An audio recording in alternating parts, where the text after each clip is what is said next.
The forests of the Ardennes lay quiet. Snow blanketed the rolling hills of Belgium and Luxembourg. American soldiers, many fresh from training or rotated off the front, relaxed in what they believed was a quiet sector. Christmas was near, but beneath the silence, the German war machine stirred. Adolf Hitler, gambling on one last offensive in the West, had marshaled nearly 300,000 troops, over 1,000 tanks, and thousands of artillery pieces, hidden under the cover of dense forest and radio silence.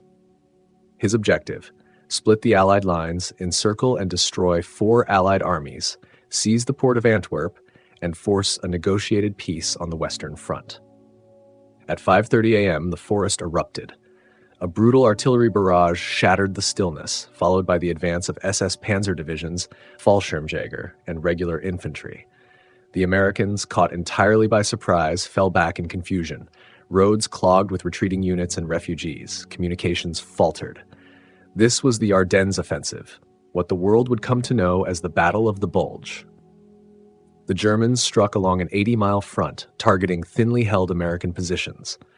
The 106th Infantry Division, newly arrived and untested, was surrounded in the Schnee-Eifel region and forced to surrender. Over 6,000 men captured in one of the largest American surrenders of the war. But the German advance was not unchecked. The small Belgian town of Bastogne became a focal point of the battle. Defended by the 101st Airborne Division, along with elements of the 10th Armored Division, the Americans held out despite being surrounded. Roads in and out were cut. Ammunition, food, and medical supplies dwindled. Yet when the German commander demanded surrender, General Anthony McAuliffe gave a one-word reply: nuts.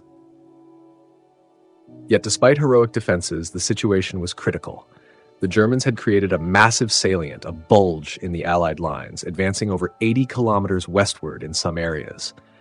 Weather-grounded Allied aircraft. Supply convoys stalled, troop movements were hindered. American commanders feared a breakthrough to the Meuse River and perhaps beyond. Then came a turn in the skies. On December 23rd, the clouds lifted, the weather cleared. With visibility restored, Allied air power roared to life. Thousands of fighter bombers, Thunderbolts, Typhoons, and B-26 Marauders took to the skies.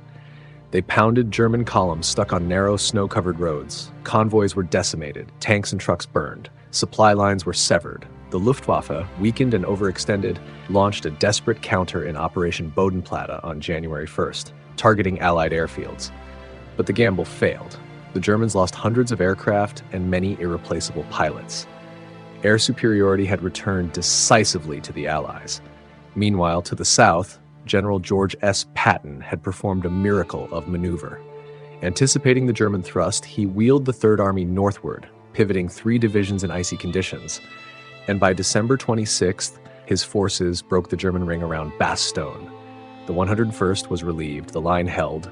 From that point on, the German offensive stalled. Their fuel reserves were nearly gone. Infantry, forced to march without mechanized support, began to surrender in large numbers. By January 25th, 1945, the salient was erased, the front restored. The Ardennes offensive had failed, but it had come at a terrible cost. The United States suffered nearly 90,000 casualties, including around 19,000 dead, making it the bloodiest single battle fought by American forces in World War II. The British, who were also involved in the northern sector, sustained 1,400 casualties. The Germans fared worse. They lost over 100,000 men, hundreds of tanks, and most critically, any hope of halting the Allied advance. The Wehrmacht would never recover from the blow. From this point forward, it was a slow retreat back to the Rhine, then into the heart of Germany.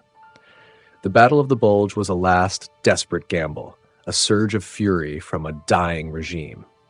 It failed to change the course of the war, but it stood as a testament to the resilience of the Allied soldier, the importance of logistics and air power, and the high price of victory. In the bitter cold of the Ardennes, many fell. But the line held.